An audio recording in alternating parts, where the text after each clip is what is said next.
On this edition of North Bay Bountiful, we explore waste and recycling. Our current material economy is a system in crisis. On a finite planet, we cannot continue to extract materials and manufacture that raw material into consumer goods and packaging that pollute and poison our environment. North Bay Bountiful is made possible in part by Rocky, the free-range chicken, and Rosie, the original organic chicken. The Sonoma County Agricultural Preservation and Open Space District, Made Local Magazine and Sonoma County Go Local, and through the generous support of the Sonoma County Water Agency. Cultivate, celebrate, connect. We need to expand our understanding of the dangers of plastic, styrofoam, and other materials in our environment. It isn't possible to recycle some of these materials, and much of what we can still ends up in our wild places and watersheds. The toxicity of these materials is still largely unknown, but what we do know isn't good. Stiv Wilson is the Director of Campaigns for The Story of Stuff. He's an author and expert on waste and plastic pollution. He sailed over 35,000 nautical miles to study the garbage patches in our oceans, documenting and communicating maritime plastic pollution firsthand. In about 2006, our founder at the Story of Stuff project, Leonard, was running around the globe trying to talk about this story of the materials economy, the stuff we use every day and we throw away. That precipitated in this about 17-minute viral cartoon that hit YouTube in about 2007. We expected that we would get 50,000 views over a year. That was what we were hoping for. Well, that happened on the first day, and instantly the project was launched. The problems we face are graver than they were when we first made the film. Only in the span of 10 years, consumption has gone through the roof, and people are getting inundated with information from producers and marketing, so the space is really crowded. When we talk about stuff, a lot of times we're talking about plastics. 95% of the things you touch in daily life are some sort of polymer, some sort of plastic. As of 2012, the average footprint of an American with regard to plastics is 326 pounds per person per year. It's a staggering amount. It's almost a pound of plastic consumed per person per day. And so within my lifetime, I remember being on beaches as a kid, and there were rocks and sticks and that sort of thing. Now you go anywhere in the world, and I mean literally anywhere from Antarctica to Alaska, you name it. The foreign reaches of the planet, you will find plastics on the beach without exception. And that's only going to get worse unless we fundamentally change our relationship to both this material and how we consume it. North Bay Bountiful is proud to present the YouTube film that opened the eyes of many around our nation and around the globe to our relationship with stuff, and helped launch the Zero Waste movement.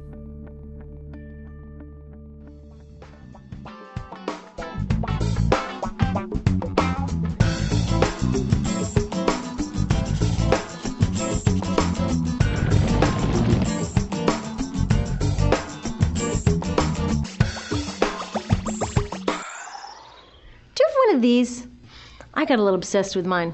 In fact, I got a little obsessed with all my stuff. Have you ever wondered where all the stuff we buy comes from and where it goes when we throw it out? I couldn't stop wondering about that, so I looked it up. And what the textbook said is that stuff moves through a system from extraction to production to distribution to consumption to disposal. All together, it's called the materials economy. Well, I looked into it a little bit more. In fact, I spent 10 years traveling the world, tracking where our stuff comes from and where it goes. And you know what I found out? That is not the whole story. There is a lot missing from this explanation. For one thing, this system looks like it's fine. No problem. But the truth is, it's a system in crisis. And the reason it's a system in crisis is it's a linear system, and we live on a finite planet, and you cannot run a linear system on a finite planet indefinitely. Every step along the way, this system is interacting with the real world. In real life, it's not happening on a blank white page. It's interacting with societies, cultures, economies, the environment, and all along the way, it's bumping up against limits. Limits we don't see here because the diagram is incomplete. So let's go back through. Let's fill in some of the blanks and see what's missing. Well, one of the most important things that's missing is people. Yes, people. People live and work all along this system. And some people in this system matter a little more than others. Some have a little more say. Who are they? Well, let's start with the government. Now, my friends tell me I should use a tank to symbolize the government, and that's true in many countries and increasingly in our own. After all, more than 50% of our federal tax money is now going to the military. But I'm using a person to symbolize the government because I hold true to the vision and values the government should be of the people, by the people, for the people. It's the government's job to watch out for us, to take care of us. That's their job. Then along came the corporation. Now, the reason the corporation looks bigger than the government is that the corporation is bigger than the government. Of the 100 largest economies on Earth now, 51 are corporations. And as the corporation has grown in size and power, we've seen a little change in the government where they're a little more concerned in making sure everything's working out for those guys than for us. Okay, so let's see what else is missing from this picture. We'll start with extraction, which is a fancy word for natural resource exploitation, which is a fancy word for trashing the planet. What this looks like is we chop down the trees, we blow up mountains to get the metals inside, we use up all the water, and we wipe out the animals. So here we are running up against our first limit. We are running out of resources. We are using too much stuff. Now, I know this can be hard to hear, but it's the truth, so we've got to deal with it. In the past 3 decades alone, 1/3 of the planet's natural resource space has been consumed. Gone. We are cutting and mining and hauling and trashing the place so fast that we're undermining the planet's very ability for people to live here. Where I live, in the United States, we have less than 4% of our original forests left. 40% of the waterways have become undrinkable. And our problem is not just that we're using too much stuff, but we're using more than our share. We have 5% of the world's population, but we're using 30% of the world's resources and creating 30% of the world's waste. If everybody consumed at US rates, we would need 3 to 5 planets. And you know what? We've only got 1. So my country's response to this limitation is simply to go take somebody else's. This is the third world, which some would say is another word for our stuff that somehow got on somebody else's land. So what does that look like? The same thing, trashing the place. 75% of global fisheries now are fished at or beyond capacity. 80% of the planet's original forests are gone. In the Amazon alone, we're losing 2,000 trees a minute. That is 7 football fields a minute. And what about the people who live here? Well, according to these guys, they don't own these resources, even if they've been living there for generations. They don't own the means of production, and they're not buying a lot of stuff. And in this system, if you don't own or buy a lot of stuff, you don't have value. So next, the materials move to production. And what happens there is we use energy to mix toxic chemicals in with the natural resources to make toxic contaminated products. There are over 100,000 synthetic chemicals in use in commerce today. Only a handful of them have even been tested for health impacts, and none have been tested for synergistic health impacts. That means when they interact with all the other chemicals we're exposed to every day. So we don't know the full impact on health and the environment of all these toxic chemicals, but we do know one thing: toxics in, toxics out. As long as we keep putting toxics into our industrial production systems, we're going to keep getting toxics in the stuff that we bring into our homes and workplaces and schools. And our bodies. Like BFRs, brominated flame retardants, they're a chemical that make things more fireproof, but they are super toxic. They're a neurotoxin. That means toxic to the brain. What are we even doing using a chemical like this? Yet we put it in our computers, our appliances, couches, mattresses, even some pillows. In fact, we take our pillows, we douse them in a neurotoxin, then we bring them home and put our heads on them for 8 hours a night to sleep. Now, I don't know, but it seems to me in this country with so much potential, we could think of a better way to stop our heads from catching on fire at night. Now, these toxics build up the food chain and concentrate in our bodies. Do you know what is the food at the top of the food chain with the highest level of many toxic contaminants? Human breast milk. That means that we've reached a point where the smallest members of our societies, our babies, are getting the highest lifetime dose of toxic chemicals from breastfeeding from their mothers. Is that not an incredible violation? Breastfeeding must be the most fundamental human act of nurturing. It should be sacred and safe. Now, breastfeeding is still best, and mothers should definitely keep breastfeeding, but we should protect it. They should protect it. I thought they were looking out for us. And of course, the people who bear the biggest brunt of these toxic chemicals are the factory workers, many of whom are women of reproductive age. They're working with reproductive toxins, carcinogens, and more. Now I ask you, what kind of woman of reproductive age would work in a job exposed to reproductive toxins except for a woman with no other option? And that's one of the beauties of this system. The erosion of local environments and economies here ensures a constant supply of people with no other option. Globally, 200,000 people a day are moving from environments that have sustained them for generations into cities, many to live in slums, looking for work, no matter how toxic that work may be. So you see, it's not just resources that are wasted along this system, but people too. Whole communities get wasted. Yep, toxics in, toxics out. A lot of the toxics leave the factories in products, but even more leave as byproducts or pollution. And it's a lot of pollution. In the US, our industry admits to releasing over 4 billion pounds of toxic chemicals a year. And it's probably a lot more because that's only what they admit. So that's another limit, because yuck, who wants to look at and smell 4 billion pounds of toxic chemicals a year? So what do? Move the dirty factories overseas, pollute someone else's land. But surprise, a lot of that pollution is coming right back at us, carried by wind currents. So what happens after all these natural resources are turned into products? Well, it moves here for distribution. Now, distribution means selling all the toxic contaminated junk as quickly as possible. The goal here is to keep the prices down, keep the people buying, and keep the inventory moving. How do they keep the prices down? Well, they don't pay the store workers very much, and they skimp on health insurance every time they can. It's all about externalizing the costs. What that means is that the real costs of making stuff aren't captured in the price. In other words, we aren't paying for the stuff we buy. I was thinking about this the other day. I was walking to work and I wanted to listen to the news, so I popped into a Radio Shack to buy a radio. I found this cute little green radio for $4.99. I was standing there in line to buy this thing, and I was thinking, how could $4.99 possibly capture the cost of making this radio and getting it into my hands? The metal was probably mined in South Africa. The petroleum was probably drilled in Iraq. The plastics were probably produced in China. And maybe the whole thing was assembled by some 15-year-old in a maquiladora in Mexico. $4.99 wouldn't even pay the rent for the shelf space it occupied until I came along, let alone part of the staff guy's salary who helped me pick it out, or the multiple ocean cruises and truck rides pieces of this radio went on.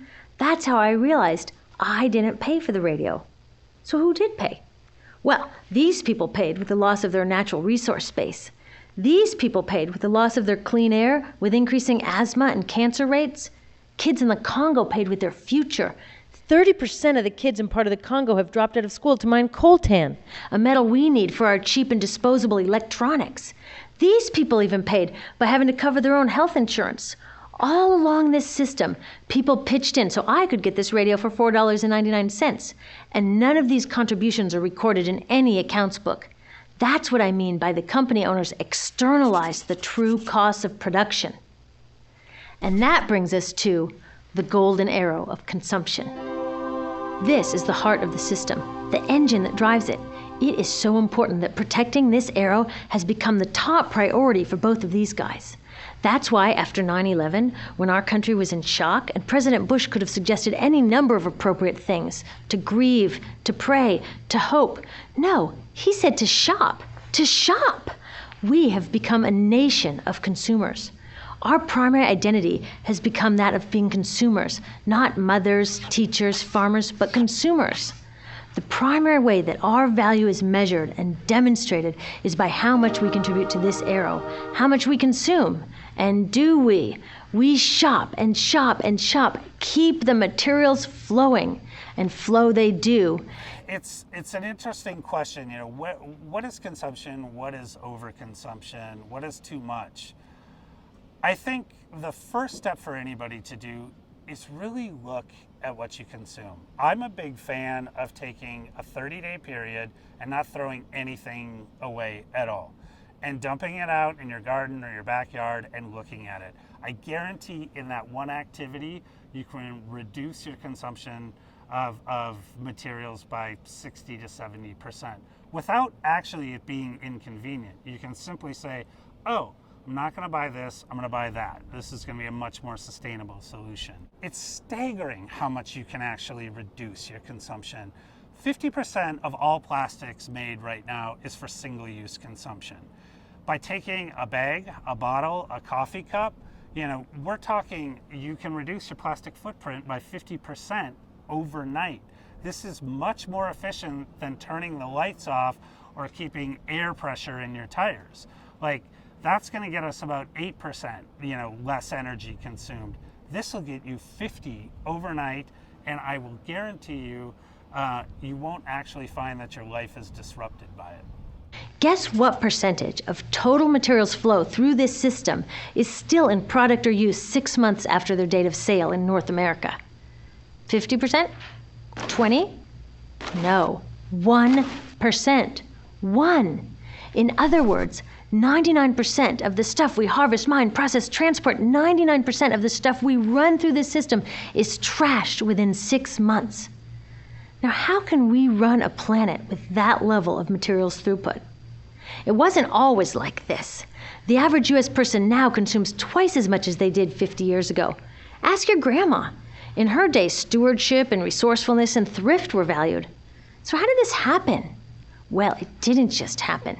It was designed.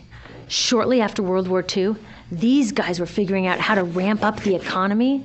Retailing analyst Victor Lebeau articulated the solution that's become the norm for the whole system. He said, our enormously productive economy demands that we make consumption our way of life, that we convert the buying and use of goods into rituals, that we seek our spiritual satisfaction, our ego satisfaction in consumption.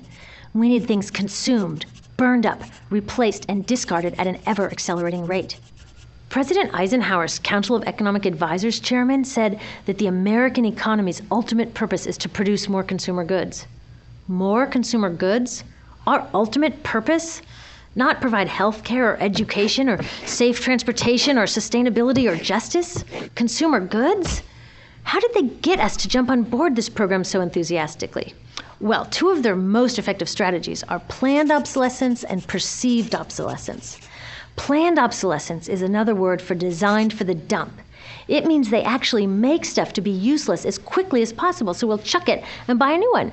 It's obvious with things like plastic bags and coffee cups, but now it's even big stuff. Mops, DVDs, cameras, barbecues even, everything. Even computers. Have you noticed that when you buy a computer now, the technology is changing so fast that in just a couple of years, it's actually an impediment to communication? I was curious about this, so I opened up a big desktop computer to see what was inside. And I found out that the piece that changes each year is just a tiny little piece in the corner. But you can't just change that one piece because each new version is a different shape. So you gotta chuck the whole thing and buy a new one. So I was reading industrial design journals from the 1950s when planned obsolescence was really catching on. These designers are so open about it. They actually discuss how fast can they make stuff break that still leaves the consumer having enough faith in the product to go out and buy another one. It was so intentional. But stuff cannot break fast enough to keep this arrow afloat. So there's also perceived obsolescence. Now, perceived obsolescence convinces us to throw away stuff that is still perfectly useful. How do they do that? Well, they change the way the stuff looks. So if you bought your stuff a couple of years ago, everyone can tell that you haven't contributed to this arrow recently. And since the way we demonstrate our value is contributing to this arrow, it can be embarrassing. Like, I've had the same fat white computer monitor on my desk for 5 years. My coworker just got a new computer. She has a flat, shiny, sleek monitor. It matches her computer, it matches her phone, even her pen stand. She looks like she's driving in Spaceship Central, and I look like I've got a washing machine on my desk. Fashion is another prime example of this. Have you ever wondered why women's shoe heels go from fat one year to skinny the next to fat to skinny? It's not because there's some debate about which heel structure is the most healthy for women's feet. It's because wearing fat heels in a skinny heel year shows everybody that you haven't contributed to that era as recently, so you're not as valuable as that person in skinny heels next to you, or more likely in some ad. It's to keep us buying new shoes. Advertisements and media in general plays a big role in this. Each of us in the U.S. is targeted with over 3,000 advertisements a day. We see more advertisements in 1 year than people 50 years ago saw in a lifetime. And if you think about it, what's the point of an ad except to make us unhappy with what we have? So 3,000 times a day, we're told our hair is wrong, our skin is wrong, our clothes are wrong, our furniture is wrong, our car is wrong. We are wrong, but it can all be made right if we just go shopping. Media also helps by hiding all of this and all of this. So the only part of the materials economy we see is the shopping. The extraction, production, and disposal all happens outside of our field of vision. So in the US, we have more stuff than ever before, but polls show that our national happiness is actually declining. Our national happiness peaked in the 1950s, the same time that this consumption mania exploded. Interesting coincidence. I think I know why. We have more stuff, but we have less time for the things that really make us happy. Friends, family, leisure time. We're working harder than ever. Some analysts say we have less leisure time than any time since feudal society. And do you know what the two main activities are that we do with the scant leisure time we have? Watch TV and shop. In the US, we spend 3 to 4 times as many hours shopping as our counterparts in Europe do. So we're in this ridiculous situation where we go to work, maybe 2 jobs even, and we come home and we're exhausted. So we plop down on our new couch and watch TV, and the commercials tell us you suck. So you got to go to the mall to buy something to feel better, and then you got to go to work more to pay for the stuff you just bought. So you come home and you're more tired, so you sit down and you watch more TV, and it tells you to go to the mall again, and we're on this crazy work, watch, spend treadmill, and we could just stop. So in the end, what happens to all the stuff we buy anyway? At this rate of consumption, it can't fit into our houses, even though the average house size has doubled in this country since the 1970s. It all goes out in the garbage. And that brings us to disposal. This is the part of the materials economy we all know the most because we have to haul the junk out to the curb ourselves. Each of us in the United States makes 4.5 pounds of garbage a day. That's twice what we each made 30 years ago. All of this garbage either gets dumped in a landfill, which is just a big hole in the ground, or if you're really unlucky, first it's burned in an incinerator and then dumped in the landfill. Either way, they both pollute the air, land, water, and don't forget, change the climate. Incineration is really bad. Remember those toxics back in the production stage? Well, burning the garbage releases the toxics up into the air. Even worse, it makes new super toxics, like dioxin. Dioxin is the most toxic man-made substance known to science, and incinerators are the #1 source of dioxin. That means that we could stop the #1 source of the most toxic man-made substance known just by stopping burning the trash. We could stop it today. Now, some companies don't want to deal with building landfills and incinerators here, so they just export the disposal too. What about recycling? Does recycling help? Yes, recycling helps. Recycling reduces the garbage at this end, and it reduces the pressure to mine and harvest new stuff at this end. Yes, yes, yes, we should all recycle, but recycling is not enough. Recycling will never be enough for a couple reasons. First, the waste coming out of our houses is just the tip of the iceberg. For every 1 garbage can of waste you put out on the curb, 70 garbage cans of waste were made upstream just to make the junk in that 1 garbage can you put out on the curb. So even if we could recycle 100% of the waste coming out of our households, it doesn't get to the core of the problems. Also, much of the garbage can't be recycled, either because it contains too many toxics or it's designed not to be recyclable in the first place. Like those juice packs, where they have layers of metal and paper and plastic all smushed together, you can never separate those for true recycling. So you see, it is a system in crisis. All along the way, we are bumping up against limits. From changing climate to declining happiness, it's just not working. But the good thing about such an all-pervasive problem is that there are so many points of intervention. There are people working here on saving forests and here on clean production, people working on labor rights and fair trade and conscious consuming and blocking landfills and incinerators, and very importantly, on taking back our government so that it really is by the people and for the people. All of this work is critically important, but things are really going to start moving when we see the connections, when we see the big picture. When people along the system get united, we can reclaim and transform this linear system into something new, a system that doesn't waste resources or people. Because what we really need to chuck is that old school throwaway mindset. There's a new school of thinking on this stuff, and it's based on sustainability and equity, green chemistry, zero waste, closed-loop production, renewable energy, local living economies. It's already happening. Now, some say it's unrealistic, idealistic that it can't happen, but I say the ones who are unrealistic are those that want to continue with the old path. That's dreaming. Remember, that old way didn't just happen. It's not like gravity that we've just got to live with. People created it, and we're people too. So let's create something new.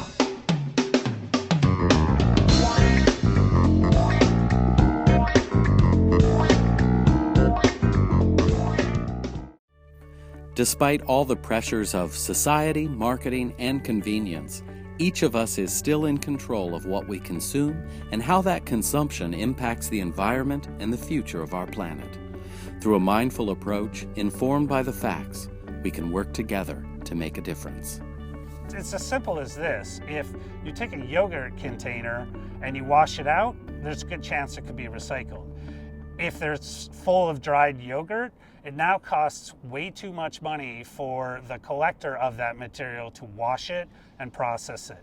So the economics of recycling are very tenuous. So the more we can do as citizens in our own ways to ensure that these materials can enter back into a system or a circular economy system is the first step. The other is to eliminate some of the materials that don't work, that have no end-of-life value. And I would say probably the best examples of those right now is styrofoam, polystyrene. That material is incredibly expensive to recycle. It's technically possible, but it's 10 times the cost of what it's worth at the end. So ultimately, there's toxicity issues with it. It proliferates in water systems, breaks apart into small pieces. It's ingested by animals. Ultimately, get the bad stuff out of the system, recycle the stuff or repair the stuff that we are using, and close that loop. And that's the aspiration towards zero waste.